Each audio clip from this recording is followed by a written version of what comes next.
Hello, everybody. Happy Monday, except for me. It's not a happy Monday, hence why I'm the only one dressed in all black today. I'm in mourning. I'm very sad. I don't know if this is going to be an exciting show for your girl, because it hasn't been a full 24 hours for me to process what happened last night.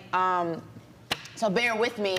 But I'm Ashley Nicole Moss. This is Paper Route. If you are listening on Sirius XM Faction Talk 103, we thank you. If you are joining us live on YouTube, of course, we thank you. Shout out to everyone always in the chat, holding it down.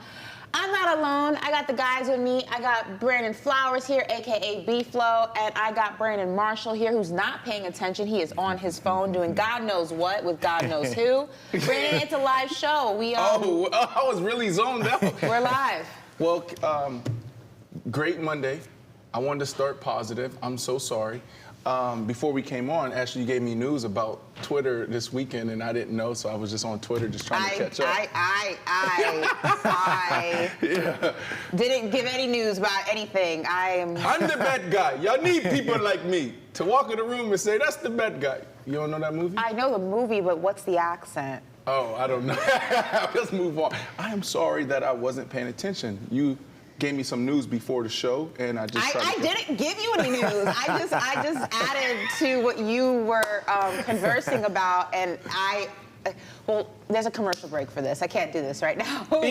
Eagles, Cowboys. How about that? I don't want to talk about that either, but we're going to have to. That's one of the big stories of the day. There was a lot of storylines going on in the NFL yesterday. Josh Dobbs had an amazing game. You know, I'm a big Josh Dobbs fan. I just love his energy. He's also like a little bit of a nerd, and I enjoy that. Right. I like a little bit of a dorky guy. So shout out to Josh Dobbs. We have a game overseas in Germany that went down between the Dolphins and the Kansas City Chiefs, B-Flow's team, and the Chiefs came out victorious, so we'll dive into that. But let's just get quick headlines. You mentioned Eagles. They overtake my Dallas Cowboys. What'd you make of that? Quickly, because we'll dive into it a little bit deeper. Listen, I just want to make sure you're okay. This was a big game for the Cowboys. It was a big game for you guys, your household. I know you guys were enjoying the entire weekend. Are you guys okay? You know what? I will say this, and like I said, we're going to talk more in depth about this.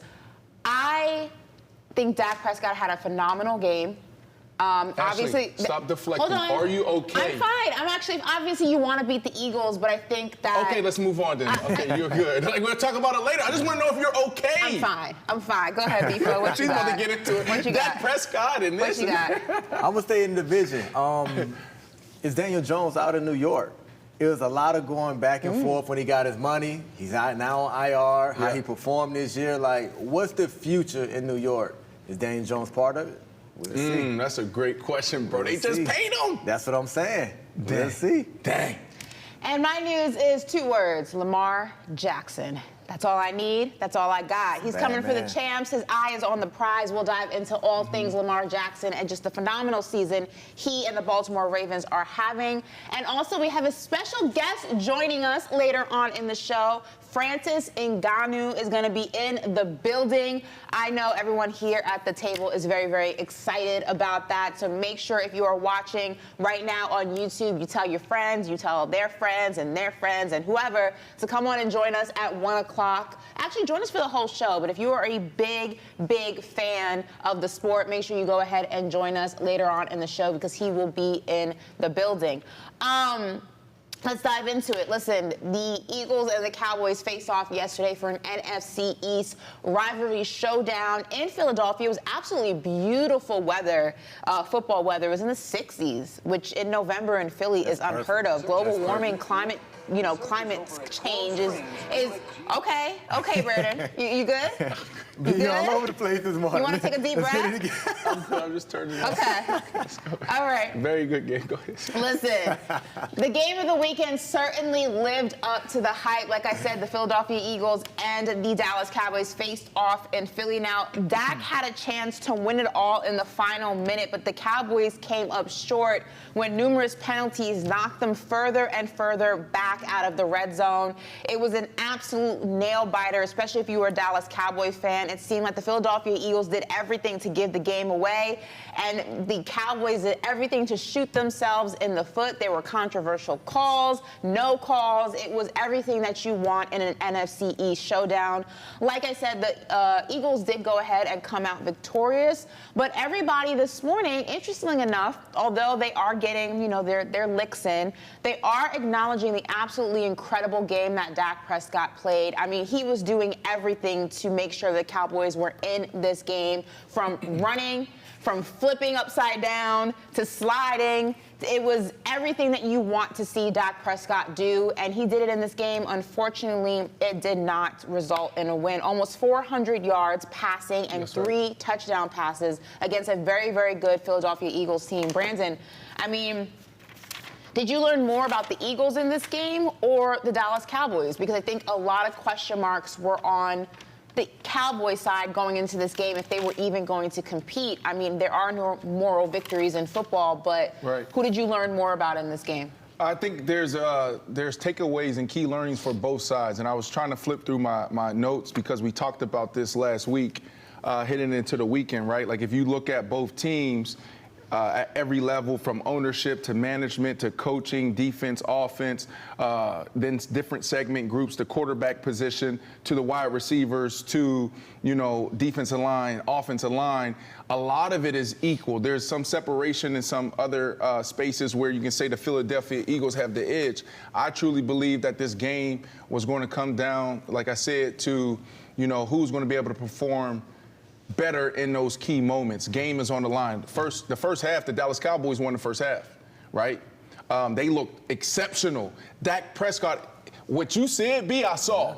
Yeah. Where you were like, because they're the underdogs, because they have more to prove, they may come out with a bigger edge. And they did. Even when Dak Prescott, when he was sitting on the bench, you could see it. He was sitting on the bench, bro, and he was just like, you can see the energy, looking at the iPad, flipping. He just had a pop and a pep in his step that was like, oh, that's what B was talking about. But then they lost the third quarter, and because they lost the third quarter, they lost the game. And I said, man, like, home field advantage is going to play a huge part in this. I think it's setting this game up, this rivalry up for that second time around, where it's going to be another nail biter, and the Cowboys probably going to have the edge there. But Ashley, to answer your question, if I had to say who I learned more about, who was it more about, I would say the Eagles. The Eagles, again, they showed how great they were. That game was actually closer than it should have been for the Eagles, right? And it's a testament to how the Cowboys kind of tried to rally, but it wasn't as close as the score said. The Eagles looked phenomenal. They came out and they just played their game. And it's like, man, maybe they're closer to the Kansas City Chiefs than I thought. I agree with you, B. I think this game said more about the Eagles, right? And I mentioned last week, Dak go come out, and I had him to win. I said, Dak go come out, play the game of his life. He gonna make the big plays at the end. Yep. Like, he threw for 150 in the fourth. Like, I expected him to have that performance, and everybody was gonna say, yo, this is why we got Dak. Dak go shut everybody up. But the thing, man, that makes Dak so controversial is where he has these games, but, like, you gotta pull it out at the end, right? It's always something, like the step on the line out of bounds before you can get the two-point conversion. Was brutal. Like, it was a hell of a scramble to get in. Like, everything was perfect. Like, I don't think this loss, like, Dak had 0% to do with this loss, right, to me. But little plays like that, like, if you just get in, and I always said, no matter if it's a Super Bowl or the playoffs, no matter what big game, if you only need 3, I don't care what defense like the Cowboys got to go against. Dak is going to go get 3. And this was the time to say, we're going to make it a 3-point game. I'm going to go down there. I'm going to get some points. But it's always just something to make you be like, you couldn't get over the hump, and you step out of bounds, right? This was such a, yes, bro, like, it was such a big game for the Dallas Cowboys, and those plays like that determined a lot for the Cowboys. Like, what if he didn't go out of bounds? Where would they be sitting in the fourth quarter? It's always the what if. And the thing why I said it's more about the Eagles is because this is what the Cowboys do, right? They play well, but what always killed them? They had 5 trips to the red zone. They converted 3 times, to get 7. Philly was 3 for 3. Like, that started adding up when it comes to wins and losses. At the end of the game, it was like 1st and goal from the 5. What always killed the Cowboys? Penalties. Like, it all started catching up to them as a team, right? This is just who the Cowboys are. But going back to you, man, the Eagles showed so much grit, determination. Like, even though we getting hit with haymakers, like, we not go bow out. Right, like, right. You mentioned that last week. That's like, right. They got that championship pedigree where it's like, we go fight, we go claw, and at the end, we go show that we victorious. Not because another team made mistakes. It's like, because we made plays to win the game. So that's why it showed more for me that this was about Philly. Ash, definitely want to, make sure you're okay. I'm just letting y'all go before I The coaching, when they came out in the first half, it's like, this is what I would say. When you play against a team like the Philadelphia Eagles or the Kansas City Chiefs, you have to play your best game. You can't make any mistake. They're doing things on the Philadelphia Eagles side where they're going for it, backed up on 4th and 1. Now the percentages says for them go for it. Not in that situation, but for them, because they've been stopped one time on the tush push or whatever they're calling it. How do you make that call, bro? You know what I'm saying? Like, because they do things like that, because they always make their play in those key moments, anybody, whether it's the Dallas Cowboys, whether it's the San Francisco 49ers, if you're not playing your absolute A game, you don't have you're going to lose in the end. I experienced that playing against Peyton Manning. I experienced that playing against Tom Brady. And it creates this anxiety on the sideline. So, Ashley, look, y'all played well. There's a lot of key takeaways for the Dallas Cowboys. But you got to be a little anxious. You got to be a little nervous how this thing is playing out. I'm not. Micah Parsons had this to say about Dak before I get my take off. He said this after the game. He said, quote, "Dak is a freaking warrior. That's Dak mother effing Prescott, bro. He's a dog. He's a warrior. I have an unbelievable amount of confidence in him. I felt he had a great game. People need to put more respect on him. He outplayed everyone on our team today."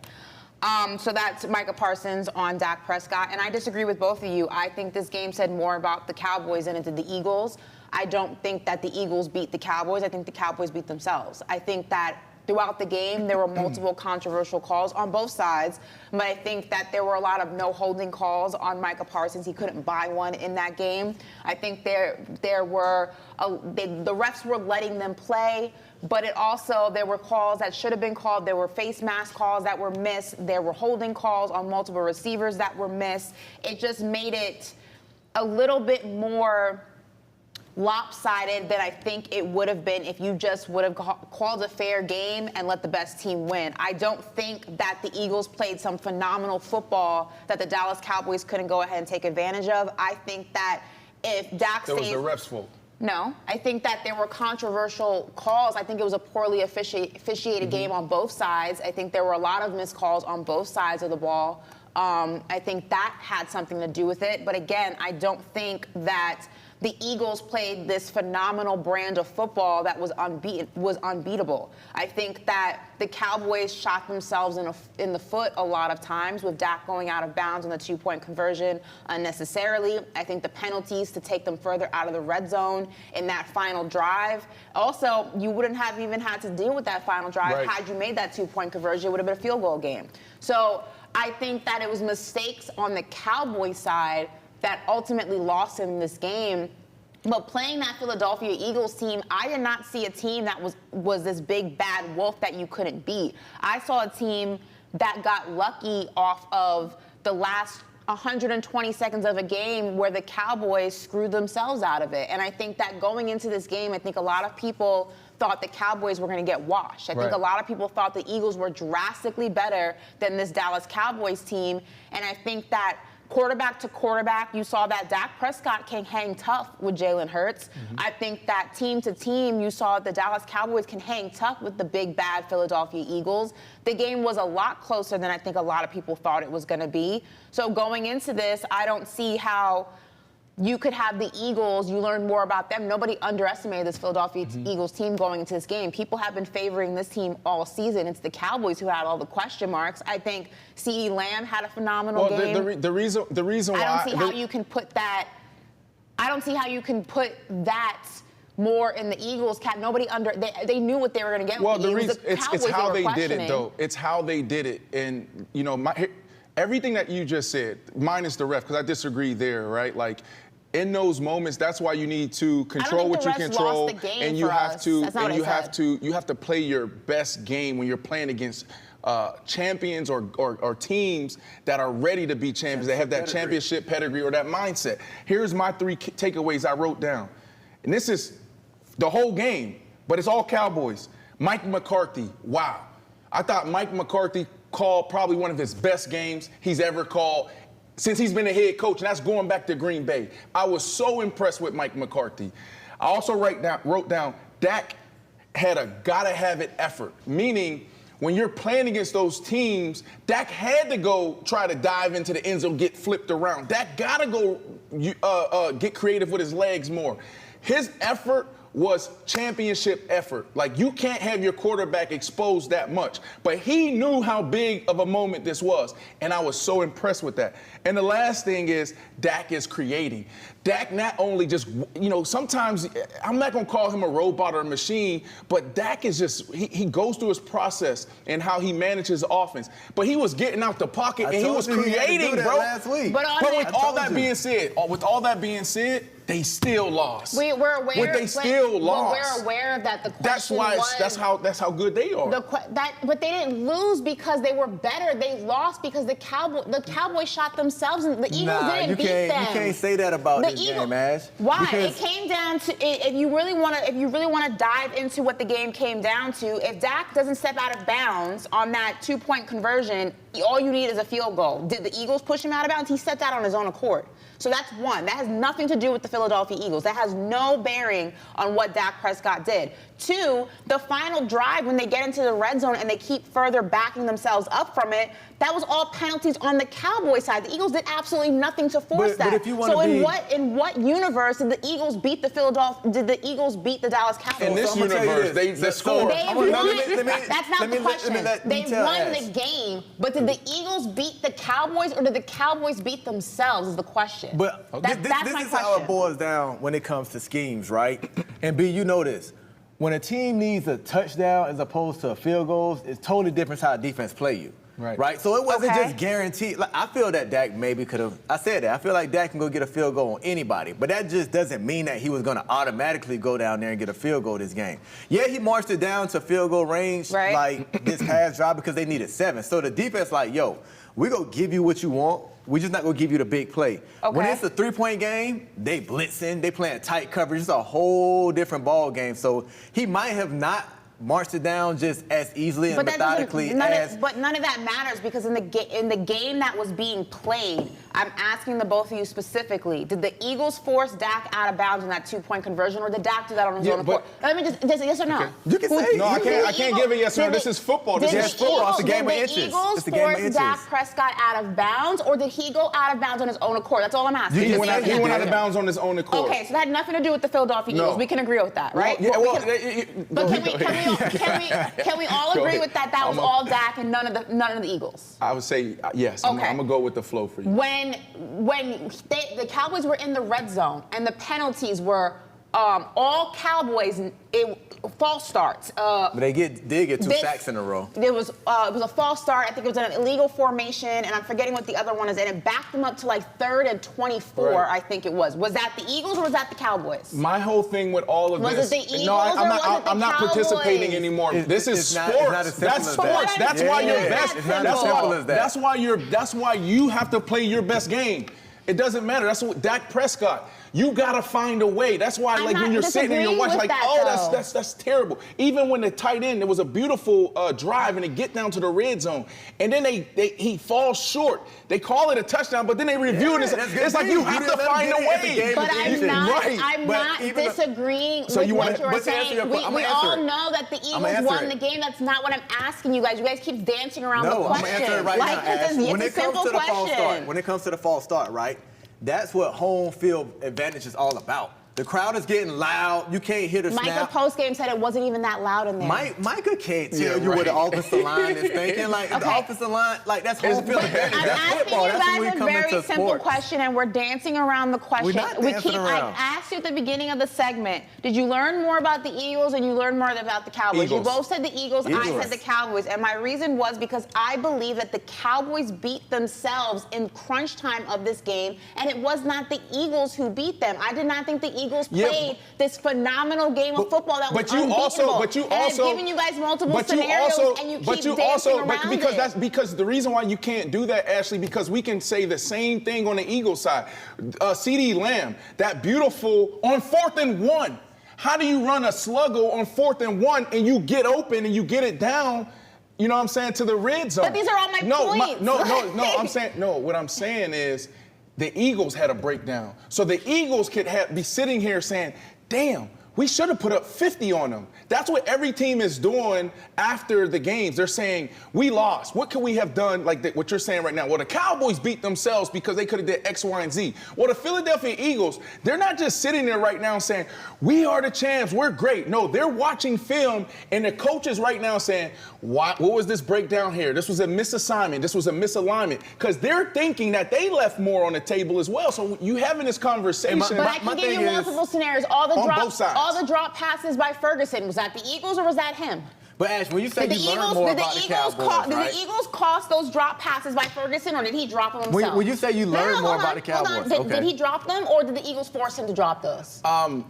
There's an argument. It's both. Or did he force? Or when the Listen, rookie? There's plenty of times I ran across the middle as a wide receiver, and I was thinking about Troy Polamalu or a John Lynch about to hit me. They don't touch me, and I drop the ball. They had something to do with it. Okay, when the rookie, I'm gonna mess up his. I don't want to mess up his name. When the rookie, instead of falling back into the end zone, he stopped short on sideways. Is that the Eagles or is that him? Not knowing field awareness.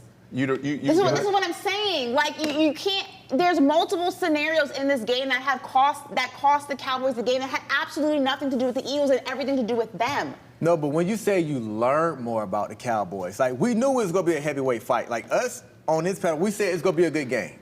It's gonna come down to who wanted more. Like for me, it's like, what did you learn about the Cowboys? So, we knew Dak can have these games. No, but what I'm not talking about us. I'm talking about the overall general consensus of the Dallas Cowboys. Leading up to this game, everyone was the Eagles, and the Cowboys were tiers below them. They've been saying that all season. The Cowboys are tiers below the Eagles. It sounds like you want a moral victory. No, it's not. It does. That's a moral victory. This is not a moral victory. I don't know what it is. BC, somebody help us. I started off by saying there are no moral victories in football. And then you Everybody listen. Spilling out all That's the more. not the question. The question was, who did you learn more about? And I'm just trying to understand how you learned more about the Eagles when, one, they were favored coming into this game, and everything that the Eagles showed you in the game, people have been highlighting them doing all year. It's simple for me. And I just read like my 3 points. Those were my notes. I'm like, all right, I'm watching the game, I'm taking my notes. So anything could have came up for the Eagles, right? Anything. And everything, my 3 points were about the Dallas Cowboys because they played great football. And they still lost, which means it says like, damn, how good really are the Eagles? If Dak Prescott, y'all are not making any sense right now. If Dak Prescott played this type of game and still lost, that says more about the Eagles. If Coach McCarthy had his best game ever as a play caller, that says more about the Eagles if they still lost. Like, I just think that the Dallas Cowboys, they look good. And it's tough because now they're 2.5 games back from the division lead, and that's the Philadelphia Eagles. So now it's like you can go win the second game, but you still won't win the division. You potentially. All right, we gotta move on because we've been on this for like 25 minutes, and I gotta keep the show going. Sorry. All right, so Ashley's over it. We'll move on now because Ashley's over it. It's been 25 minutes on the same. I gotta keep the. Because you said the same thing for 15 of them. I gotta go.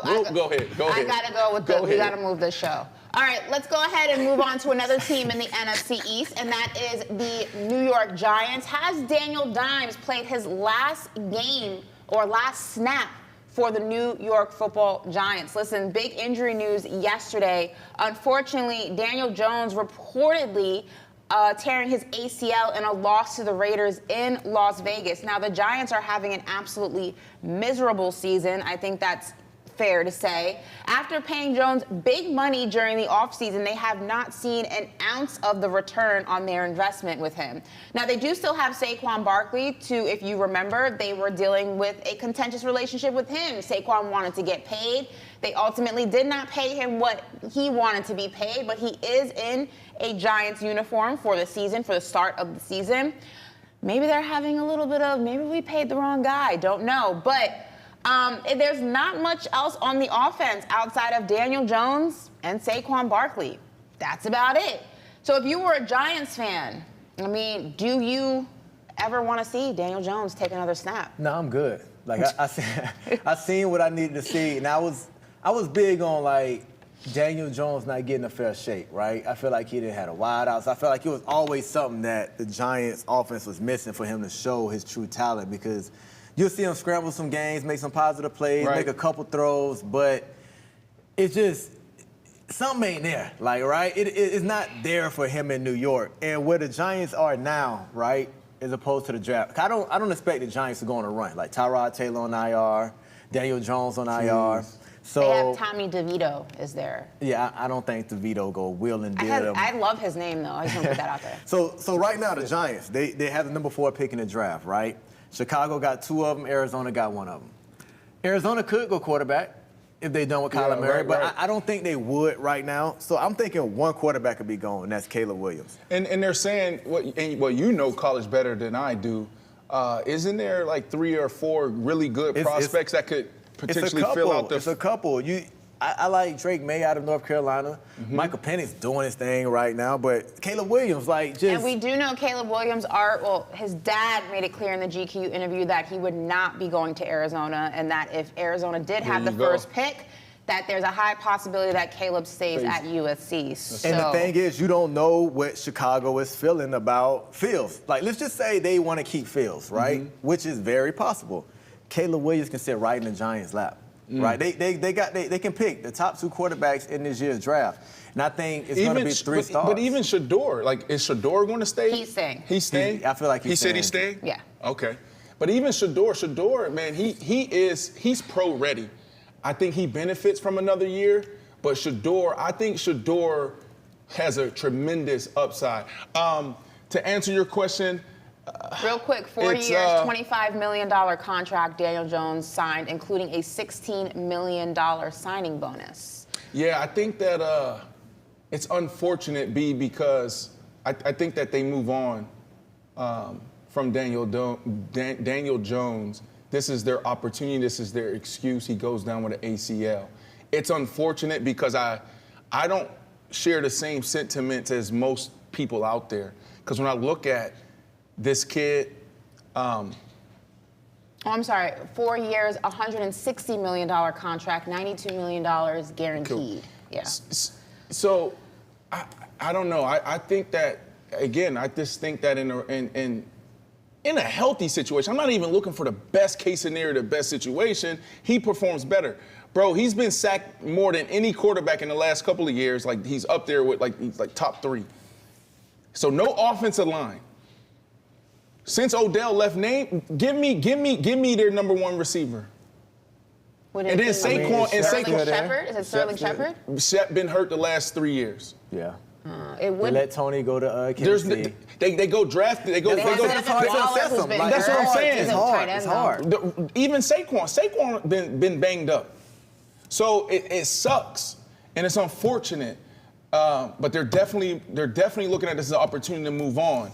But for him, he just got to get his mind right and just understand that it's not all him and keep fighting. He might have a Geno Smith moment sooner rather than later where he goes out there in the right situation and find himself. That's the key thing. He got to go to a different situation, right? Because I think these fans in New York kind of have him on a short leash, right? He come into next year, make a couple turnovers, like, they going to start booing. That's right. When you got a quarterback in Caleb Williams and Michael Penix Jr., like, if you see them face off last week, like they're both gonna be superstars in the NFL. So if you pass one of those guys up and you stay with Daniel Jones, you might lose like, the team. They might. Well, bruh. you mentioned that, he goes somewhere else. There's a possibility he has like a Geno Smith situation. So if you had to put a percentage on it, how much of it is Daniel Jones and how much of it is just the Giants organization and the current construct of the Giants team? Is it 60-40? You saying how much of it is Daniel Jones and how much of it is not Daniel Jones? I'm going 50-50. I'm not going 50-50. Go ahead. Explain. I'm going 50-50 because I don't think Daniel Jones is a star. I think he's a Ryan Tannehill, a guy that might be streaky for a couple games. Like if he hand the ball off to his running back, like Saquon, how Tannehill can hand it off to Henry. He can make a couple throws down the field. If he had an A.J. Brown, like before A.J. Brown went to Philly, like he could do a little something, but he's not going to will and deal your team to a win with kind of nothing, right? And make something happen. So it's his talent that has something to do with it. But then when you don't put something around the talent that he already has, like that's when I feel like it's both. It's 50-50. 100% on the team, 100%. Because listen, there's only a few quarterbacks. There's only a few quarterbacks that can create and do the unthinkable with nothing. Think about it. If we really think about it, offensive line, trash, playmakers, no one's there. Saquon Barkley, in and out of the lineup. Even coaching, he finally got a capable coach in Dayball last year. So it's unfortunate. This is how it goes. He's not going to be in a perfect position. He probably won't be the starting quarterback next year, but this is 100% on the Giants. You can't put a quarterback out there with nothing and expect him to create. Come on, are we really doing Didn't that? Joe Burrow do it? No. Joe Burrow had who? Jamar Chase, T. Higgins. Boy, what are you talking about? And he had a coach. But he had no offensive line when he got to Cincinnati. But that's good enough. Guess what? It's good. I dropped back. Instead of having 3 seconds to throw, now I got 1.5. Make it happen in 1.5. And Joe Burrow is one of those guys. He is special, but Joe Burrow came in with something. Joe Burrow came in with a running back in Mixon. He had 3 wide receivers, 2 number ones potentially, in T. Higgins and Jamar Chase. So we can't even put him in there. Are you telling me that if you put Daniel Jones in a better situation, yes. I don't believe he's going to be a drastically different quarterback than you see right now? Yes. For you to say 100%, you feel like so you think he has no faults in what the Giants look like? Of course. Like I'm always when I make these assessments or when I say this type of stuff about players, what I'm saying is it's critical. The most important part is the environment, the sophistication of the offense and defense. We got to be in position to succeed. That comes first before the players plug in. They don't hire players first and then coaches. They go get coaches, and then coaches implement their philosophy. They implement what we're going to do defensively, offensively, how we're going to run meetings. And then you go find the players that can run your offense and defense and manage that stuff. So when you plug a player into a terrible situation, how can you win? See, this is where we disagree, because I think even if Daniel Jones was in a great situation, I don't think that he's just going to automatically make him a contender, right? I feel like if you put Daniel Jones, let's just say, where you want to put him? Yeah. Let's do the one that we always say. Put him in San Francisco. Nah, I still don't think he'll do better than Purdy. I'm not a believer in Daniel Jones. I'm not saying do better than Purdy. I'm saying that he will be more successful. Okay, let's say this. Give me 2 quarterbacks who's successful that you feel like is in the same kind of realm as Daniel Jones. Like in a terrible situation that are successful? He's that type of quarterback. Barring his situation, just his talent level. What quarterbacks do you feel are like a Daniel Jones? Because if you say he's 0%, you must believe in his talent. Like Dak Prescott is way better than Daniel Jones. No, I'm not saying. But what I'm not saying is I'm not saying that if we put him in a better situation that he's now he's a champion. He'll take his team to a Super Bowl. I'm not saying that. What I'm saying is I believe Daniel Jones has the IQ and the physical ability to get his team to the playoffs. That's what I believe. That's the discussion I'm having. So when you say quarterbacks, let's look at it. But look at the quarterbacks that's in the playoffs, right? Go ahead. So let's just go AFC. You got Lamar. He's not a Lamar. He's not a Burrow. He's not a Josh Allen. He's not a Mahomes. Who's another team that's going to be in the playoffs in the AFC? In the NFC, let's just go. NFC quarterbacks kind of a tell-off, right? So I don't even think he's a Jared Goff. Okay. He's not a Jared Goff. He's not a Jared Goff. Oh, that's a good example. He's not a Jalen Hurts. Oh. He's not a Jalen Hurts. I don't think he's a Brock Purdy. Even though Brock Purdy is not playing well right now, he's not a Brock Purdy. Who is he? For you to say he's a pretty good player, because for me, he's a Ryan Tannehill. Okay. Tannehill went to the playoffs before, but do you want Tannehill to lead your franchise for real? And here's what I'm saying, though, B and Ashley. What I'm saying is, how can we tell what they are? I just see this guy running for his life. I see this guy he has nowhere to throw. And you want me to go out there and say that, 50% of it is on him? I can't. You don't got no receivers. I don't know if you're a good quarterback. All right. Well, we're going to switch gears and go to the AFC this time around. And we're going to turn things up, talking about two teams look like they're in a race to be the number one in the conference. Now, it was a battle in Germany, but the Chiefs were able to keep Tua and the Dolphins' offense quiet. Of course, I'm talking about that Chiefs defense. They were able to shut things down in Germany. Meanwhile, the Ravens handled business.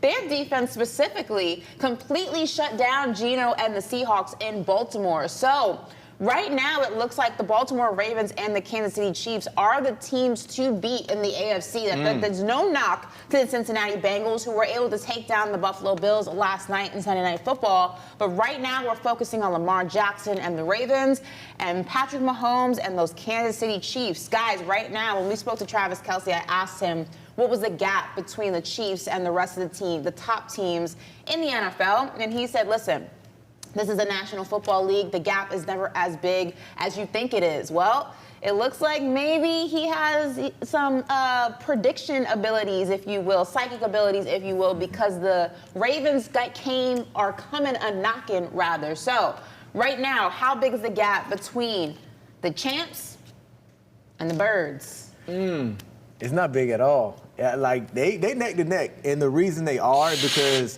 Kansas City offense haven't figured it out yet. Kelce, do his thing, but outside Travis Kelce, this offense is struggling. And you see Mahomes in interviews is yo, the defense is saving us right now. We go figure it out. We go get it together, but, we 9 weeks in. When is it going to come? Is this who y'all are as an offense? Because I'm not even seeing bright spots. I'm not seeing games where, a receiver will go crazy and then he's not going crazy. That's right. They're been kind of stagnant. If you take Travis Kelce out of the game, this offense has been stagnant. Their defense is saving them. The Ravens, their defense playing well. They playing just as good as Kansas City defense right now. But when you look at the offense side of the ball and the way Lamar Jackson is just cooking, I know he don't have a lot of touchdowns throwing it in the air, but his legs, the way he get this team excited, the way he get this team going, and he electric. You don't know when he can put up a game like he did against Seattle. We just talked about that. If it comes to the playoffs, he can put up 37 easily. Right. And it's interesting how you're talking about Lamar, because I feel like Lamar ain't even hit his stride yet. Yeah. Think about it. He's the human joystick. He ain't got no crazy highlights out there like that now. He's just it's almost let me get my guys going, right? Before I can spread the wealth. I don't even really got to go take over games right now. Yeah.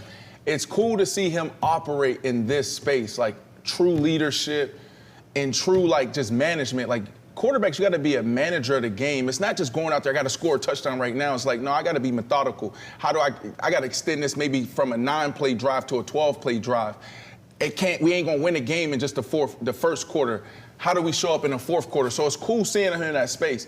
But, B, we can't disagree, even more, bro. It's a huge gap, Ashley. A huge gap? It's a huge gap. We talked about this. I think the Eagles, so remember, and I don't know if we have that graphic. Let's throw that graphic up there. But remember last week, I said, okay, you got the Kansas City Chiefs, then you have the Philadelphia Eagles. There is a big gap between them. I feel like the Philadelphia Eagles closed that. But I don't think the Baltimore Ravens closed that. And it's similar to what we were just talking about with the Dallas Cowboys and the Eagles, right? My mindset was the Eagles have the edge because they've already been there before. They've been operating in this championship mindset for almost 2 years. The Dallas Cowboys, they're starting to hit their stride. They're trying to get into that rhythm, right? They haven't won 3 or 4 games in a row. So now when you look at this team, the Kansas City Chiefs, they've been in this space for 5 years. 5 years. The Baltimore Ravens, they didn't even want to sign Lamar Jackson. Just a couple of months ago, the dude had to act like he was going to go somewhere else. Think about that. So now, what's interesting about them, B, is they had the mojo going. They're in rhythm. So that energy that you talked about that the Dallas Cowboys will probably bring to the game last night, they got that. So that's like a game here, a game there. But we talk about like who's the better team, bruh. It ain't even close. It ain't even close, bro. This is the thing. They both 7-2, right? It's not like one have 4 losses and now they starting to hit their stride. Like they 1-2 in the AFC. They both 7-2. What you just said about Lamar, like he ain't even take over yet. Like he ain't, you can see that he ain't just burst out his best game, right? And he was efficient last game. He was 21 for 26. Like how much more efficient can you be? Right? So it's a lot more meat on the bone that Baltimore have on the table. Kansas City, they not showing me that they leaving meat on the bone. It's not like, ooh, when this offense get going, it's just like, how can this offense get going? Can we at least agree to this? I had a theory going into the Dallas Cowboys, Philadelphia Eagles game. Broke down every position, all levels, who has the edge. And I said, because it's home and because, they've been in this space for a little longer, they'll probably win. That happened. And so can we agree that I could potentially be right here? No, it's just you were right about one thing. But it's the same thing. One thing. Patrick Mahomes has been in this championship mindset for 5 years. It's different. You can't. Sometimes you gotta pass the eye test, right? Before it's like, nah, they moving. Even if they get stagnant, if they lose a game or two, it's just like, nah, that's the Chiefs. We will see. Do they have each other on the schedule this year, or is this all? We'll have to see. But I'm telling you, even the Chiefs know, because usually the Chiefs and Patrick Mahomes, they'll be confident, like, we good. Like, right now, even Patrick Mahomes, like, we'll figure this thing out. Just give us some time. Like, we're gonna figure it out some way, somehow. Like, even the Chiefs know they're not operating how they should. And I guarantee you it's concerned on that offensive side of the ball right now. Okay. Well, listen, we want to remind everybody that in about 15 minutes, Francis Ngannou is going to be joining us live on Paper Route, so you don't want to miss that. Make sure you go ahead and tell your friends, especially all your UFC-loving friends. He will be joining us in about 15 minutes. But before we get into that, we have one more topic to close out the block.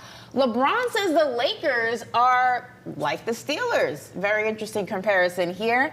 Listen, when LeBron speaks, usually the people listen, whether he's right, whether he's wrong, or he's just indifferent. And when asked about the state of the Lakers after the first couple of weeks of the season, he had a very interesting analogy. Take a listen to this. Yeah, we're like the Pittsburgh Steelers right now. You know what that means? No, the Pittsburgh Steelers right now have not outgained or outscored any of their opponents in this season right now, and yet they got a winning record. Yeah. You getting your picks ready for tomorrow? I think I'm Mike Tomlin's lucky charm because every time I pick against them, they win. All right, listen. The Steelers. If you're a Steelers fan, you may or may not like the comparison. B-Flow, what you think of the comparison? I don't know what to think of it because they're not the same, right? I mean, the stats, yes. Like, they've been outscored or outperformed or whatever, but the Lakers feel like they're tallying up wins like the Steelers, but they're two totally different teams. Like, y'all have stars. Y'all supposed to be winning. Like, don't lower your standards or what you're doing now to what somebody is doing because outside of T.J. Watt, who on a Steelers team do you feel like is supposed to take over games and be the person or the player on the team to, like, navigate wins over there? Like, they don't have it figured out over there in Pittsburgh, so they struggling to stay afloat. That's why they are where they are right now. They just have a head coach of Mike Tomlin that has grit, and they have an identity as a team because of him, and that's why they inching out wins like Bron. Right. Like, you got you and AD. Right. Like, y'all shouldn't even be thinking like this, right? Like, your ceiling is supposed to be way higher. I understand y'all old people might not have y'all top 5 in the West, but that's not what your mindset's supposed to be, and you're okay with it. Like, when I looked at that clip, it looked like he was smiling like, we're okay with it. Like, we're not supposed to be winning, but we finding a way to win. It's like, I don't like that. I'm gonna be honest. I'm confused still. Like I watched this a couple of times. I'm confused. It's like Braun is so strategic. Sometimes he's 3, 4, 5 moves ahead of everybody, and so there's definitely. I just didn't understand the message. I'm gonna be clear. I'm like, all right, in what way? I really don't understand it. I don't get it. Because because when I think about LeBron and what he's trying to accomplish, it's like, oh, we're gonna get on the other side. And so when I think about the comparison to the Steelers, Ashley, I'm like, but the Steelers haven't won nothing in what? Since 2006. 2005, and nobody's 2006. expecting the Steelers to win. Right. Yeah, but Braun, but I don't think Braun is going out there saying, I don't expect for us to be contenders or to win. I feel like the smile and the smirk is like, y'all just watch, y'all wait and see. Because it's play showing. Wait and see. As a Steelers fan, I've been waiting since 2005. What's going on? Before I was drafted, I'm watching the AFC Championship. It was the Denver Broncos and the Pittsburgh Steelers. I got my Steelers blanket sitting in my dormitory, and I'm going for the Steelers, I've been waiting for them to get over the hump since 2005, and they haven't been able to do it. So I don't know. I'm confused by the comments, but Braun, he's smart. He's smart. We'll see what happens. I think the comparison was more of the Steelers find a way to win, and they're still in it. They're 5-3 right now, second in their division. There's a possibility they go up to 6-3. I think it's just LeBron was making the comparison of more so the Lakers aren't playing great, but they find a way to win. That's, they go in there, sometimes it seems like they have no scheme, they have no game plan, they're just kind of winging it. And, if they do have a game plan, it goes out the window the first time they get punched in the mouth, but they find a way to still turn that into a win. That's the comparison, not a championship pedigree or lack thereof or whatever the case may be. I just think it's about how the Steelers are currently playing in the NFL and how the Lakers are currently playing in the NBA. I would rather him say Kansas City. Like, we ain't got to figure it out right now, but they champions, I'm a champion, champions go find their way to win. Right. The Steelers, they ain't set right with me. Yeah. But listen, we'll see. All right. Well, listen, you guys don't like the comparison of the Steelers, and that's just fine. But you will like what we have coming up next. Like I said, Francis Ngannou is going to be joining us live on Paper Route in about 10 minutes. So gather all your friends. We will be back after this break. What else do you do? And I don't know if you've been able to define it and write it out, put it on paper, but you may think as a high performer that that's just something small, but the world don't have access to the guy you've been working with for years. The world majority of the world don't think like you. You're like part of the 1% when it comes to thinking, mindset. So is there anything else that you do that will bless other people watching this, As far as pregame or just? It's just routine, period. Just how do we become a high performer? Like whether you're a mom, a dad, a nurse, a firefighter, another athlete that's trying to get over the hump. You just got to stay consistent. I feel like we sometimes get bored of doing just the basic fundamentals of just life, or just if you're in a profession, you get bored of just doing the basic fundamentals of just everything. Well, I'm speaking football perspective, fundamentals, techniques, and just your routine each and every day. Every Tuesday at 4 o'clock, I got this guy come in, and we work for 4 hours on my body, and it literally hurts. Something that I don't like to do, but it's part of my routine. And it's the same way with, going to practice. So we practice, obviously, Wednesday, Thursday, and Friday. And as the season go on, your body begin to get tired and your mindset is mentally drained, and it's like, bro, why are we doing this again? But if you fall in love with just the basic fundamentals and the techniques and just waking up every day and being in the great position that you're in, I promise you will become successful. Because there are some days too, though, I don't want to practice, but I got to remember, I'm not only doing this for myself, dog. I'm trying to create a whole new wave. I want to be, like I said earlier in the show, I want to be able to set the standard for my family, and that's my mindset each and every day. So you can ask my teammates. Every Wednesday, every Thursday, every Friday, it's the same mentality from me at practice. I'm full speed, and I'm finishing 15 yards down the field every time I catch the ball, because I want to be able to set the standard, and also I want to be able to break the record too, though. You feel me? So, and if other guys see me doing that, guess what? They're gonna cling on and they're gonna do it. Like Jalen Waddle gonna do it. Braxton Berrios gonna do it. Xavier Howard on the defensive side of the ball, he gonna start punching the ball out because they see how hard, I'm working at practice. Like, this ain't come overnight. Like, I've been doing this my whole entire life. It's because of the small things that my grandparents taught me and my parents taught me. Like, doing the small things, it's gonna get boring, but you gotta fall in love with it. Yeah. Came up from the mud, it's like I walk around with a shoe stain. Uncle gave me fire when we kicked it, he was Luke Kane. Remember we was struggling for it, dinner needed loose change. Now the money never stopped, and I feel like I'm Bruce Wayne. Welcome back to the show, everybody. Now, while we wait for Francis to get set up to join us, we're going to talk a little bit more NFL. That's always good, right? So, listen, as we already know, the New England Patriots are just not having a good season. Although they've, caused some upsets and given some teams a little bit of a tough time, they're just not where they used to be in that Tom Brady era. Right now, they have the worst record in the AFC. So just let that sink in for a moment. This is a team that at one point, all they knew how to do was win, and now they're on the completely different end of the spectrum. But life comes at you fast sometimes. Well, they lost to Sam Howell and the Commanders this past weekend, just putting another nail in the coffin that is the New England Patriots season.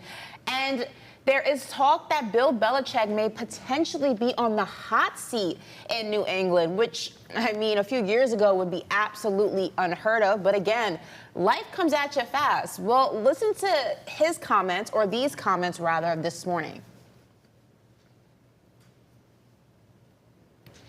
No comments? No comments? All right, that's fine.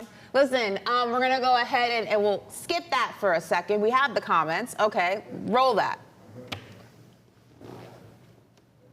So, I'm Bill Belichick. Bill, Okay. Have you been given any assurances from ownership about your job status for the rest of the season? Yeah, my focus is on get ready for the Colts. Do you personally believe that you could be coaching for your job this week against the Colts? I'm going to control what I can control and get ready for the Colts. Just how has this season affected you personally, and has it enhanced or diminished your desire to continue coaching? Yeah, I do the same thing I always do. I try to do the best I can to help our team every week. And has it affected you one way or the other? What have you learned about yourself during a season like this, and how have you kind of evolved in any ways?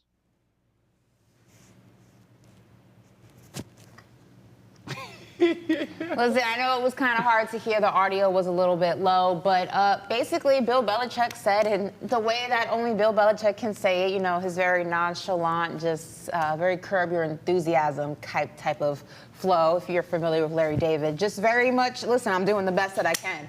Basically, I'm giving it all she's got, Captain. She can't take any more type thing. I don't know if you guys know Star Trek. My dad's a Trekkie. That's how I know that.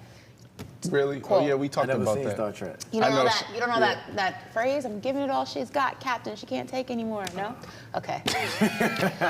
All right, whatever. Nobody here knows anything about anything.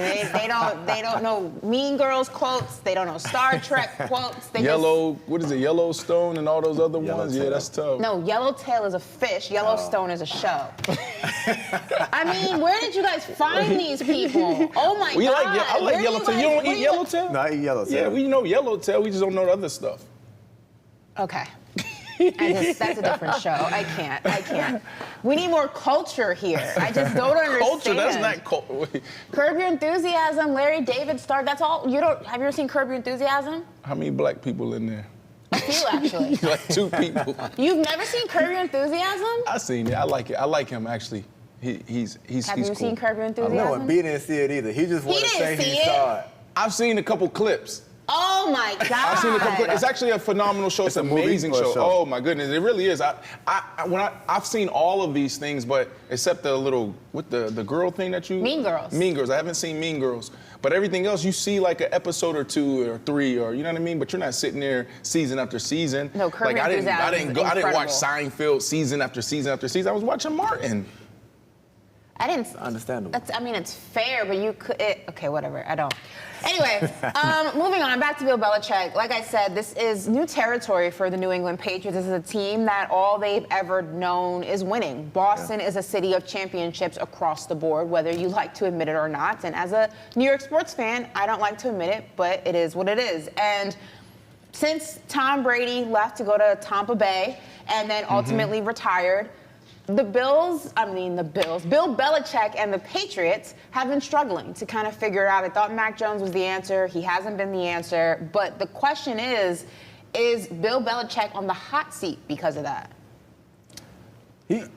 It's hard, right? No. What do you mean? Just be decisive, hard. bro. No, it's very hard because I'm going to say this.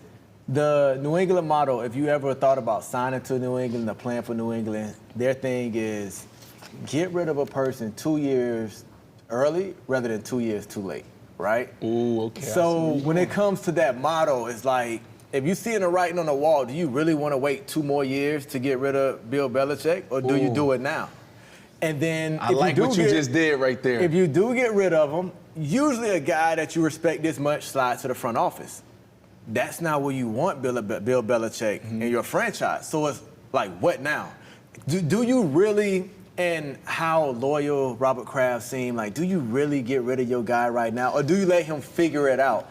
Because he's done so much. Like, you got to kind of give him some kind of grace because how many Super Bowls he brought to your franchise.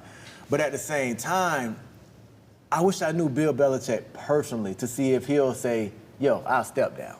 I feel like I don't really got it no more. I can't have this team going the way. I mean, we've had this conversation on the show when, Bill Belichick's legacy, as asinine as that is, has come into question. Right.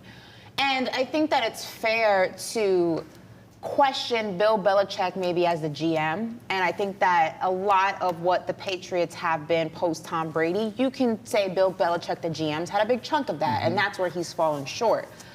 But I feel like Bill Belichick as the coach, his legacy is so much cemented that I don't feel like 1 or 2 bad seasons when you lose the greatest quarterback in the history of the sport, and we can argue that or whatever, but let's call it what he is. He's the GOAT. There was always going to be a time period where things got bad. Right. It wasn't going to go from Brady to Mac Jones and he was going to be the second. It wasn't. It was never going to happen. So, yes, has the seasons of the New England Patriots maybe been worse off than we may have previously anticipated? Yeah, I think that's fair. Right. I think that nobody expected them to be this bad. But nobody in their right mind should have expected them to be what they were with Tom Brady. There was always going to be a gray area of room for growth. And I don't know how Bill Belichick would be on the hot seat for that. It was never going to be what it was. Yeah. This is what I'll say about that. Before Tom Brady left, right, everybody that went to New England said, yo, this is the toughest place to play. Like, I hate being in the building, but we're going to win Super Bowl so I can suck it up. Right. Right now, the only reason I say it's a possibility he could be on the hot seat is because they're not winning. So now they're not going to get the free agents that want to come in that he usually get, that you can plug in and say, we kind of needed this person. We kind of needed that Randy Moss. We kind of needed this defensive guy here and there. Like, they're not going to get that. But do you really, I mean, we've seen rebuilds. Let's call it what it is. The Patriots are rebuilding. Maybe that wasn't the initial plan when they drafted Mac Jones. Maybe it was to go from 10 to maybe a 6, and now it's 10 out of 4. But they're rebuilding right now. So there have been a lot of coaches who have been through a rebuild after being highly. Look at the Seahawks. Pete Carroll went to multiple Super Bowls, won a Super Bowl. The Seahawks were terrible, and now you're starting to see maybe some signs of life. We see it in sports across the board. So I understand the frustration that you may have with the Patriots because, again, this is an organization that for 20 years, all they knew how to do was win. But I just don't see how anyone could have expected them to go from that to continue that trajectory when they lost not just multiple pieces, but the biggest piece in the history of pieces. It's not easy to replace that. Like, it's not like we're talking, no offense, we're not trying to replace a star receiver. We're trying to replace Tom Brady. It doesn't work like that. There's growing pains. So I just feel like, yes, I get the frustration with Bill Belichick, But I also feel like, damn, like, give the guy a break. It's been 20 years of wins. Like, he's due for a couple of bad seasons. Like, it happens. I don't know. Is he, though? Because... Yeah, I feel like I think he's warranted a couple of bad seasons. I think Tom, like, he really helped cement his legacy. But guess what? What they said about Pittsburgh and Mike Tomlin. He should be on a hot seat time and time, like a year or two ago. And he had to have press conferences of people saying, like, yo, are you on a hot seat? Should you go to college? Right. And he haven't had a losing season yet. Mm-hmm. So you can't just say, just because he went to those Super Bowls. I mean, you can because he went to those Super Bowls, but now it's like, you had Brady. You give Mike Tomlin Brady, and he would have went to those same Super Bowls, I feel. Mm-hmm. So now, with him not doing anything since Tom Brady left, it's kind of like, should he be treated like a player? Like, what have you done for me lately? I like what you said earlier because my stance is more. I think Ashley, you're saying you said no. I think me and Ashley on the same page. I feel no, it right? Just kind of like it's expected. Right. You know what I mean? But I like what you said. And it made me think.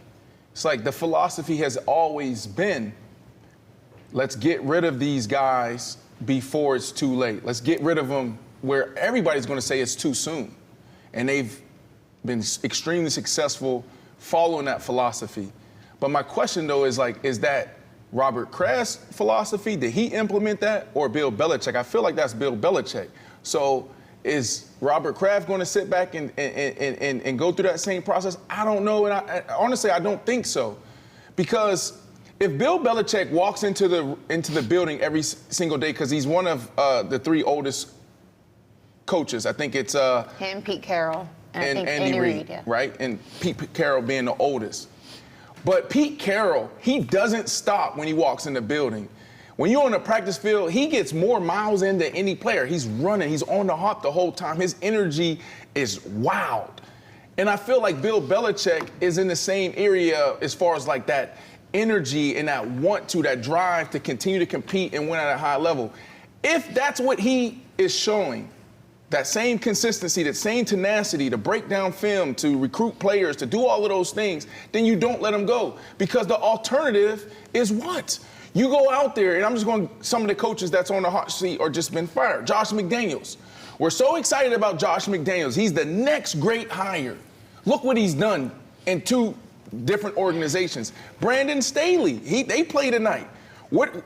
Brandon Staley, when he was up, oh my goodness, this is the next boy wonder on the defensive side. Let's go get him. What the hell has he done? Well, it's more so that inner circle, owners, general managers, hiring teams that goes out there and say, okay, here's the top 5 defensive. You want a defensive coach? Okay, here are the top 5. You want an offensive coach? Here are the top 5. We want a leader? Here are the top 5. And so they got these names, and so you got to show me any name, any who. What's our guy in Washington for the Commanders? Ron Rivera? No. Oh, Eric Bieniemy? Eric Bieniemy? Is he going to replace Bill Belichick? But that's on Robert Kraft because you can look at it as like, look at what the Steelers did. It went from Bill Cowher to Mike Tomlin. Like, make that switch where it's like, we don't recycle coaches around here like that. Like, when we pick our guy, this is going to be our guy for the next 20 years, right? So if you're Robert Kraft and you believe in your abilities, like, then you make that decision. But I just feel like, to Brandon's point, I agree with that because I feel like if you think it's bad now with Belichick, what is it going to be with a different coach? Because it doesn't change the foundation. You still have the same players. You still have the same gaps in your offense, in your defense. Now you just have a different coach calling the shots. But if you don't think that Bill Belichick, we're talking about 8-time Super Bowl winning Bill Belichick, can coach a team like that, what makes you think that Eric Bieniemy or anybody else can do it? The things that we have to look at. A few more minutes on this because our guest is ready. Okay, the last two things, and these are the two things that we have to look at, all right, to determine if Bill Belichick should move on. One, does he still have the desire to do it? And that shows up by is he still getting there early? Is he still staying late? Mm-hmm. So that's important. If he's still, approaching his business the same way, you keep riding with him. Two, the other thing, right, that you have to look at is he still relatable? Because when you're winning, you can talk to people the way in that setting, you can talk the way you can talk to people the way he's talked to people. He's a hard coach. I actually love Bill Belichick and his approach. But now you're not winning. So now you have this younger, more, you have this younger group of guys that have a different mindset than when we came in. Mm-hmm. Bro, they don't care about Bill Belichick and those Super Bowls that Ashley just talked about. They don't care. Yeah, they don't. So if he's not relatable, then you lose the locker room and you'll never win. So those are the two things that Robert Kraft needs to be looking at with Bill Belichick.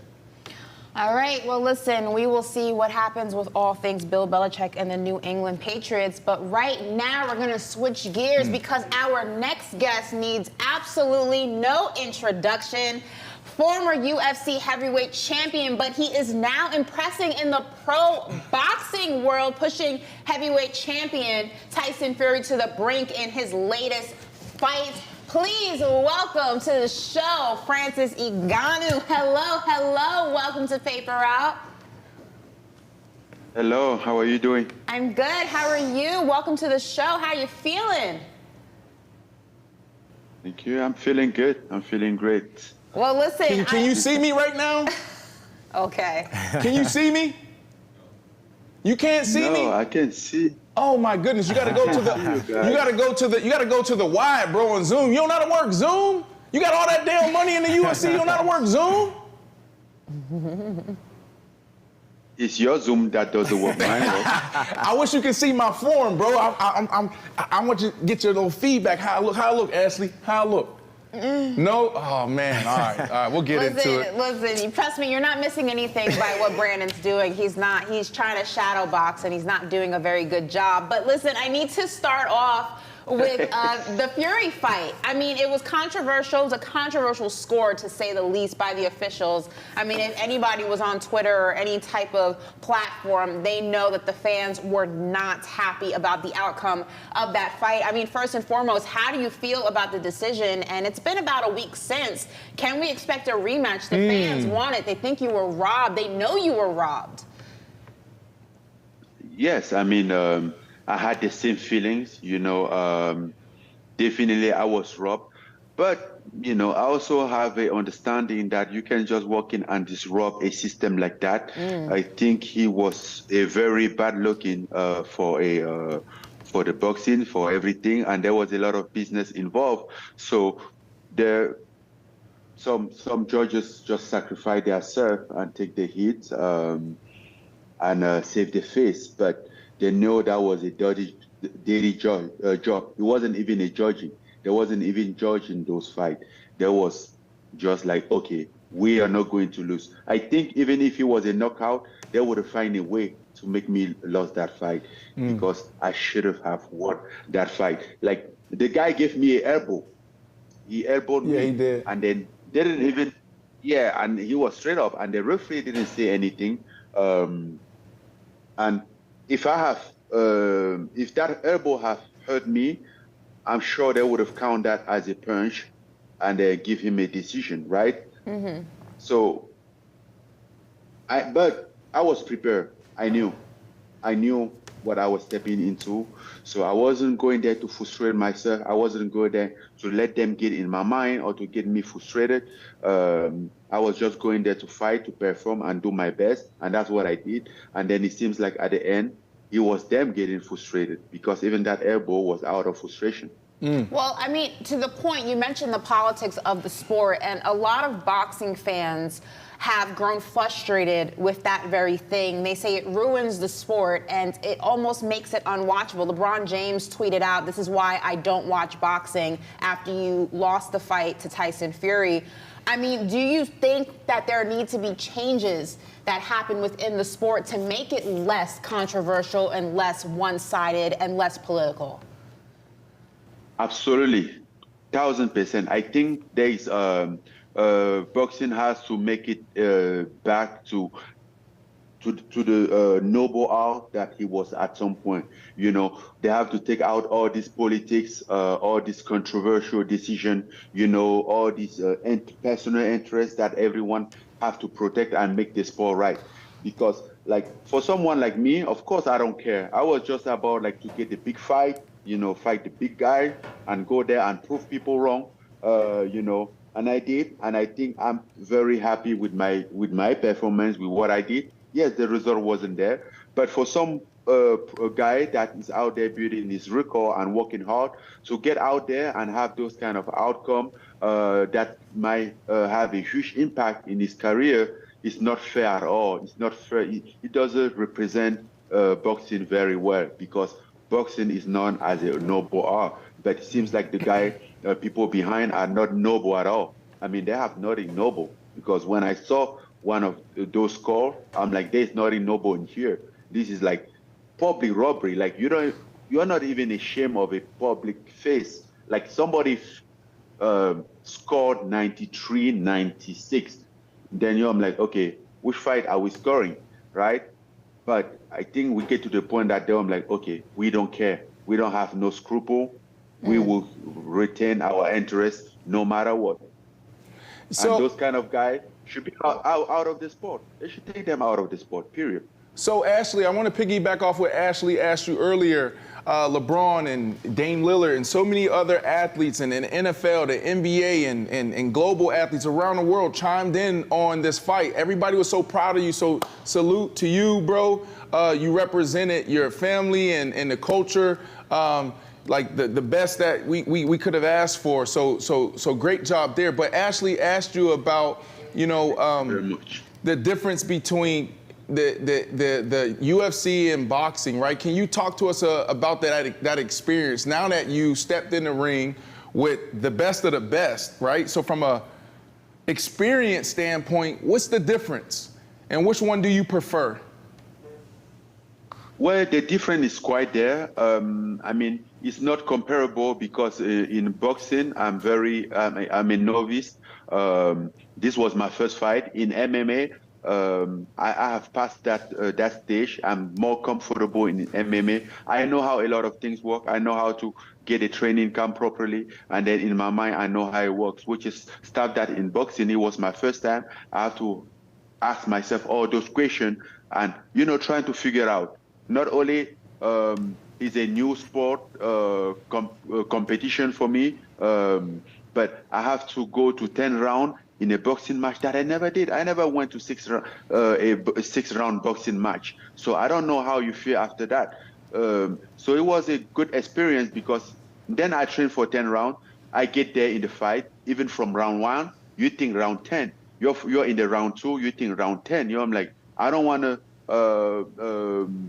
overdo and get tired and gas out and all those stuff until maybe you get to round 10 and like, oh, I'm so good, so let's give it all, So, and all those are experience. I think I need some more experience in boxing to be able to compare boxing to MMA because the experience level are different. I have been diving in the MMA world so many times, so I kind of like know how to navigate myself in the MMA world, which is like quite different to boxing. So again, I can't really compare because I do believe that there's still a lot of blind spot for me in boxing that I still have to discover by doing it. Looking at this situation, it reminds me a lot of Creed 3, right? When you see a guy that doesn't have any boxing experience get a title fight. And he went in when Jonathan Majors went in, and he actually won that fight against Felix, right? That was his first fight. He got his shot. He did well. You did well. We're frustrated like you are about the outcome. And like you said, they just didn't want a disruption in the system, right? Like, how can this guy, his first fight, beat our heavyweight champion? That's what I think it all came down to. But if it's not Wilder again who you fight, do you have anybody on your radar that you would love to fight, like a Wilder or Anthony Joshua or a Zane, to show people that this wasn't a fluke and I really got what it takes when it comes to boxing in the ring? Oh, my first option as for right now is the rematch with Fury, because now that I've been there, we had a first fight. I believe that there was a lot of doubt in me, a lot of question in me, not like a doubt, but a question that I was questioning myself, like how would it be in there? How can I feel? How this, how that? I've been there. We did the dance, and I'm sure I can go. I'm gonna go back, train again, get ready with little more experience, and then time to work hard and get there. And I think I'm gonna pull something spectacular out against Fury. Then obviously after Fury, I'm down to take every other big fighter that is out there, because I'm not here to build a career. I'm not here to build a 30-0 record. I barely have 5 years in front of me, and I'm just here to enjoy the sport. I'm crossing over from another sport that I have accomplished almost everything in there. So it's about a big fight that makes sense, a fight that will be sensational, a fight that will make people, get people off their chairs. Well, listen, I heard that, the great Mike Tyson has been a little bit of a mentor, or a lot of bit of a mentor to you. I mean, one of the greatest to ever step inside the ring. How has that made the transition from MMA to boxing so much easier for you? And just what are those training sessions like, those sparring sessions like? What kind of knowledge is he giving you that's just going to be just absolutely important as you continue to grow in the sport? He was very important because, when you think about making a transition from one combat sport to another, from mixed martial art to boxing, and then there's still a lot of misunderstanding, or a blind spot that you don't know. But to have somebody which is the figure of boxing, basically like a heavyweight boxing, I think this changed everything. His expertise, his vision, his experience. So the most important thing, the reason why we get Mike there, was first of all to pick out of his mind, because we know he's a library as far as boxing. He knows a lot. He knows more than all of us combined, me and my team combined, right? So he was about to learn from him, but to pick from not just pure boxing, not just to get there and throw punches, but the real functioning of combat boxing, how he works out there. And I think one of the things that Mike said to me would stand out. I mean, you always know something, but when somebody that you respect, that's valuable, say it, then it has a different impact. And one of the things that Mike Tyson said was he asked me a question do you know what Tyson have that you don't? What's the difference between you and Tyson? I said, no. I mean, I want to hear his point. He said, did you know what he has and you don't? I said, no. He said, nothing. Just 2 hands, 2 feet, and you have the same. You can go there and knock this motherfucker out. You can do this, and then he started rapping it out. I'm like, it's true.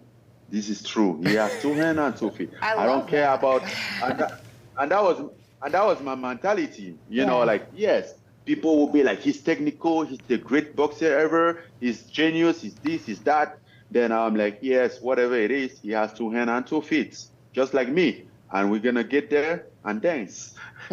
He puts his shoes on one at a time, just like you do. Was that the breakthrough for you, bro? Because I'm listening, and there's so many ways we can go about this, more Mike Tyson stories, which I feel like we need more Mike Tyson stories. So if there's anything later in the show, maybe you can share, another legendary moment with Mike Tyson. But I want to go to just boxing and heavyweight. I got drafted in NFL 2006, so I was watching the Sugar Shane Mosleys and the Pacquiao's and the Floyd Mayweathers, and that's when I was ringside. I flew across the pond to see Anthony Joshua fight Klitschko, and that was the first time that I was able to see and feel that somebody could die in the ring, okay? Heavyweights. You can feel the punches. You can hear the punches. It was brutal. It was brutal to the point, Ashley and B, to where I was like, I don't know if I can enjoy this sport this way, right? We're talking about the best of the best and just monsters. Bro, please be honest. You're a real one. Were you ever nervous? Were you ever nervous? How do you take this fight? This is a totally different sport. How do you, when did you say, you know what? I can go and fight Tyson Fury on your first one? First of all, when you're in the ring side, it's different. Basically, I mean, I have been in the ring side. Basically, when we support someone, I have my hand wet. I was watching Usman Kamaru fight, and I didn't know that I was like I do this myself. I was there like, so I do this for a living, like I was shaking, you know, like. But personally, I'm always nervous when I have a fight, and I think you have to be nervous. That's what get the best out of you. You have to be aware of the situation, of the risk, of the danger, even when it's competition. You can. Here we can say you're nervous because of punches, but when I think even when you, as an NFL player, you get nervous when you have something on the line, when you're playing for something, right? If you're a musician, you get nervous when you have concert. Yeah, but you're a musician. Get nervous because but when you're a musician and you're facing things in that space, like that's your job, right? And even in football, that's my job, like to see all of those things. You went from UFC to boxing, bro, and not just some layup fight. You went after the best. It's my job too, bro. It's my job.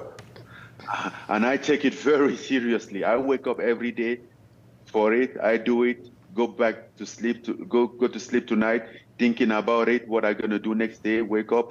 It's like that. It's my job. The past 4 months, I have been in the laboratory, like work my best to get in my best shape, to learn as much as I could in boxing, to go out there and perform. It's my job. I have no side job. It's my job. It's the most important thing that I have to do. So of course there's a difference because there's punches, but at the end of the day, it's my job. And I love it. The passion you have in the way you talk, I love it, right? Because I trained with your good friend Kamaru Usman years ago with Tony Villani down here in South Florida, right? And I just seen his passion and the way he just embarked on, he's Nigerian, and everything he had about himself is where about he was from, and he took that into his craft, right? And being that you guys are good friends, you being from Cameroon, what was the hardest part or the path of your journey to getting where you are into the boxing heavyweight lane? Well, the hardest part was from the beginning to be here, and then I had a dream to be in the elite class of combat sport. That was the harder part. In a country that we didn't have anybody as an example, in a country that nobody have done something like that, the most that you could have done was to survive. And then I was trying to go out of ordinary, and then that was the hardest part. You get to the point that people just think you're stubborn, you're a black sheep. You don't listen to parents, you don't listen to elders, and all those stuff. And then to the point to get to Europe, yes, that was the hardest part. From the moment that everything was just about like me believing in the process, having a hope and believe in the process, not like it's ever been easy, but compared to how it was before, it's not as tough as it was before, you know. So today, even like when you were saying earlier that I have to fight Tyson Fury, I wasn't nervous, you know. Yes, of course I was nervous, but I know I have been through things more than that, so I couldn't worry about it, you know. So really quickly, I think the hardest part is behind me. Yeah. Really quickly, when you I gotta hear this answer. When you knocked down Fury, what were you thinking in that moment? That was legendary.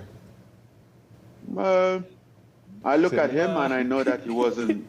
I know that he wasn't out, and I know that he was going to rise back up because he's good at it. He's good to rise back up. I have seen him get knocked down. Like he was die, like pass out, and then get back up. So I was just like, okay, it's not over. I knew it wasn't over.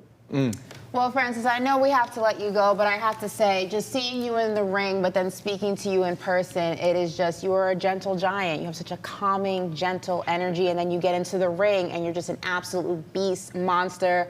I know so many of us are looking forward to the rematch and for you to get the win that you rightfully deserve. We thank you so much for joining us, and we wish you the best of luck in the next fight.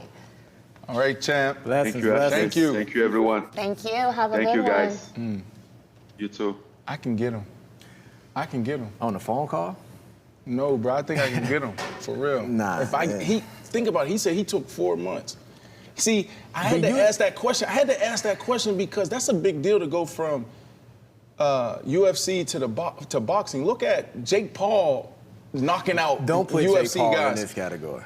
Please don't. But what I'm saying is you got Jake Paul who is knocking out UFC fighters, but then you got a Fury who's in boxing and he should have lost to Francis. So what I'm saying is if Francis can do it, why can't I? Because he was already in combat sports. He know how to take hits. Like you said. I know how to take hits. You hit me. How many times you hit me in the head? Listen, not without a helmet on. You said it looked like a dude can die in that ring, right? Yeah. It's different when you in there and then you get hit and that thought get in your head like, man, I can die here. That's when the game started for me in football. When I went across the middle, one of y'all hit me. I was like, oh, okay, let's go, baby. You gotta start somewhere, dude. Then you gotta start somewhere. You and Jake Paul the next pay-per-view. He too little. He too little. He too little. Okay. He too little. He too little. Maybe his brother Logan. All right. That was dope. Well, while Brandon works that out in his head, we're gonna switch gears and get back in some football because no prep time, no problem if your name is Josh Dobbs. Listen, the journey of Josh Dobbs continues. The legend of Josh Dobbs continues. Now, as we reported on this show about a week ago, he moved from Arizona to Minnesota to take on the starting quarterback, or just to take on one of the quarterback what's the word I'm looking for? Voids, since Kirk Cousins unfortunately went down with an ACL injury. Now, the man was only traded, like I said, to the team last week. Didn't take a single snap with the offense in practice. And get this, didn't even know most of the offensive players' names, but absolutely no problem because he led a come-from-behind win against the Falcons after the backup quarterback went down. It's just listen to how the locker room reacted to Josh Dobbs walking in after just an absolutely incredible win. We let him hear it. All right?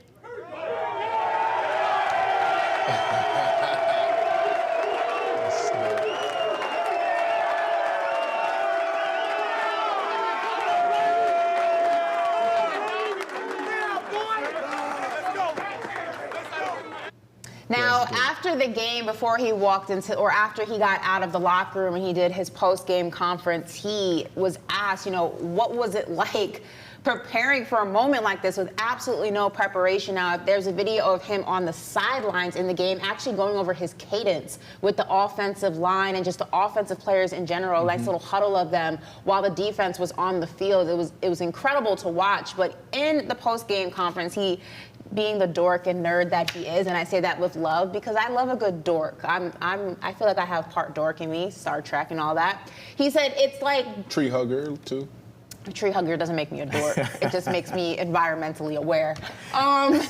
He said, listen, it's like taking AP French and somebody telling you that you have an AP Spanish test, and that's not the language or the class that you're taking. It's basically that. And he said, but I went out there and I gave it my best, and sometimes you just feel certain things, and I felt this. I mean, Brandon, we've spoke about Josh Dobbs a lot on this show. He lost his starting job in Arizona, which was crazy because he was playing great. Travels once again. This man has been, I feel like, on more teams than you've been on. He's just constantly traveling around and just has an amazing win in Minnesota. Keeps them in the flow of things because Minnesota right now, I believe 5-4. Four game winning streak or a 5-game winning streak? I absolutely love this. I'm a Josh Dobbs fan. I want him to win. He's just so likable. Right. So first, he didn't lose his job in AZ. They're tanking, right? So like, well, I meant like he lost the starting job. No, he did. He did. But that was more on Arizona and what they're trying to do than it was on him. We talked about this last week, and I was like, it's almost impossible for a guy to come in midweek. This was 5 days ago. He was traded, and actually run this offense at a high level. Now, you can look at the numbers and say, well, he only had 158 yards, right?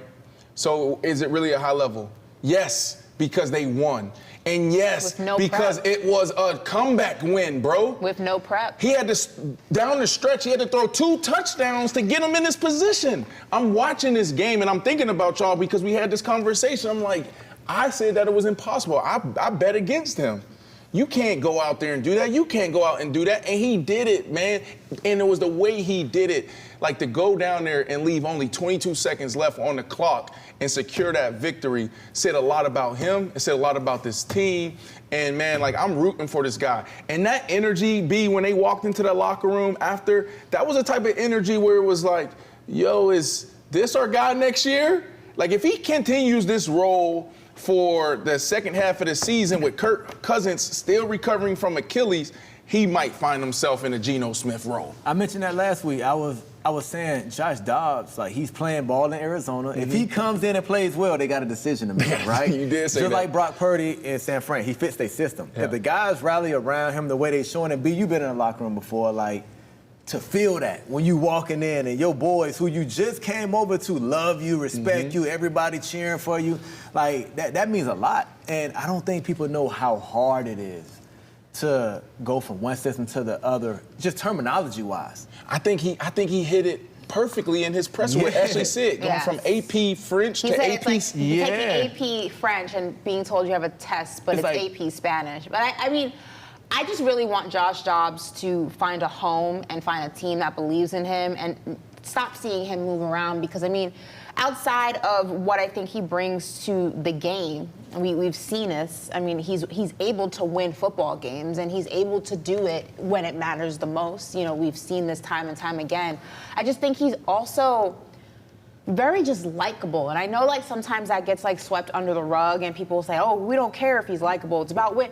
But I mean, I actually had the opportunity to meet him when he was still at the University of Tennessee. And he is just such a likable guy. He's like your dorky neighbor, but like cool because he guys like want to plays follow. sports. And guys want to follow those type of dudes. That reminds me, hearing you say that, it's like Ryan Fitzpatrick. Like you can get Ryan Fitzpatrick's capable of getting more out of his teammates because we wanted to follow him. We loved him, right? So he reminds me of like a Ryan Fitzpatrick. And when he walked into that locker room, I mean, I don't know if you guys saw, if we can play the video like while I'm dissecting it.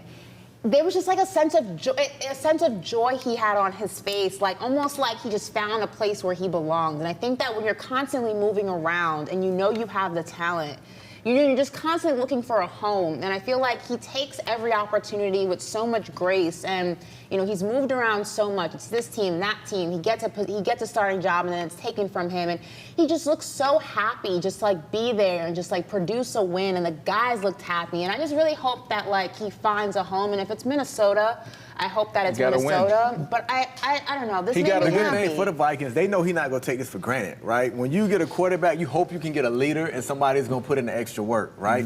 They know that he's going to get that. Well, they're going to get that out of him.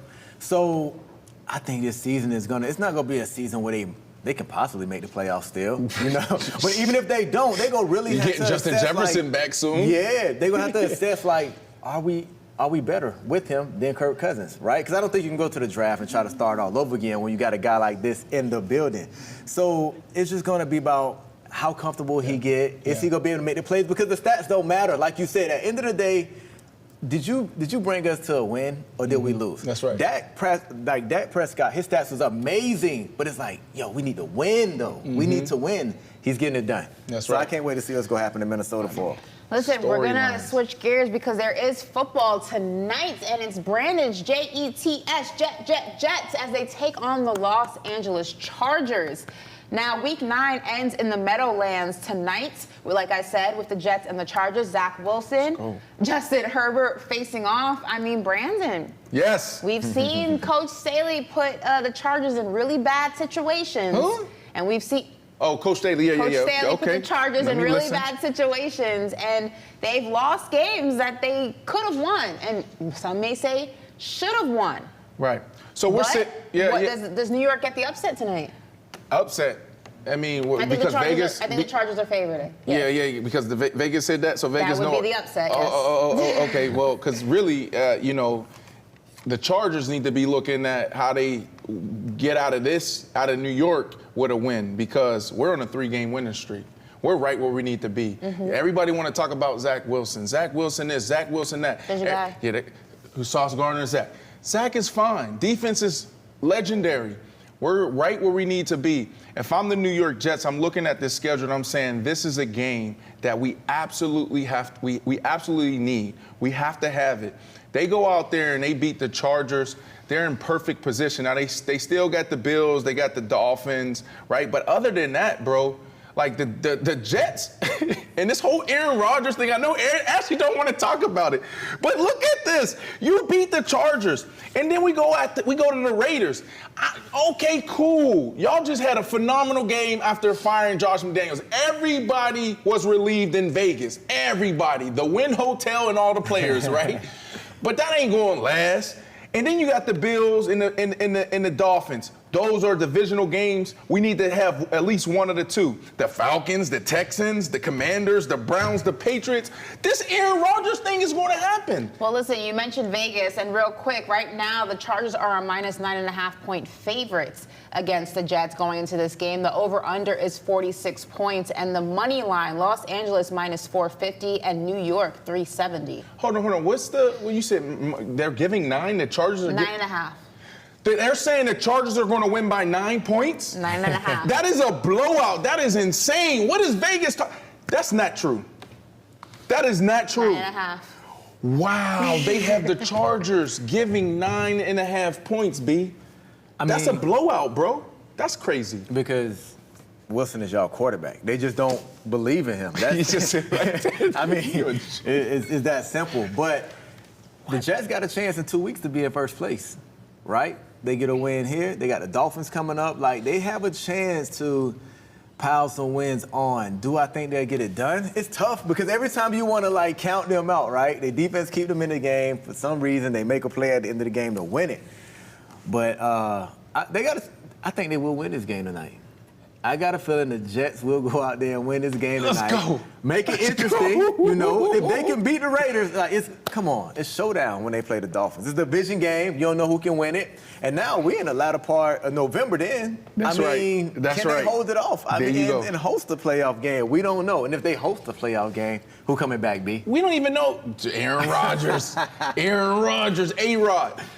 Man, listen, everything that we hoped for and wanted before this season is still right there. Yeah. If I'm Sauce Gardner, you know, I'm all the guys on that side of the ball, defensive side. We're going to find a way. You got to understand, like, what these guys are feeling in the locker room right now. They're not listening to us debate them and is this real, is this not real? Man, they think it's like they live in a fantasy world. Like, they don't see anything. They just see, like, we can still accomplish our goals. Huh? It's all positive. In the locker room. All positive. Everything's positive. All There's positive. no cons. All pros. Right, Sauce Gardner's going out there saying, I need 2 picks tonight. Yeah. So it's going to be fun to watch this game tonight, and just don't call me and text me until the third quarter. Well, listen, we already know the expectations aren't very high for the Jets. It's based on, what Vegas says. What Vegas says, the expectations aren't very high. With the Chargers, though, going into this game as a 9.5-point favorites, and them kind of being a very up and down team in terms of wins and losses, and all eyes being on Coach Staley, and you know how I feel about him.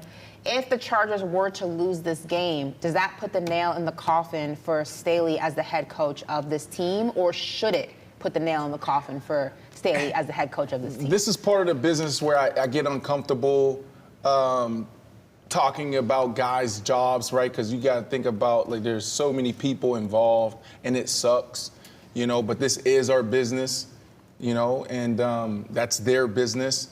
But yes, Ashley, I think that, if they go out there and lose this game tonight, I mean, what else are we talking about? And it just sucks because it's not just coach.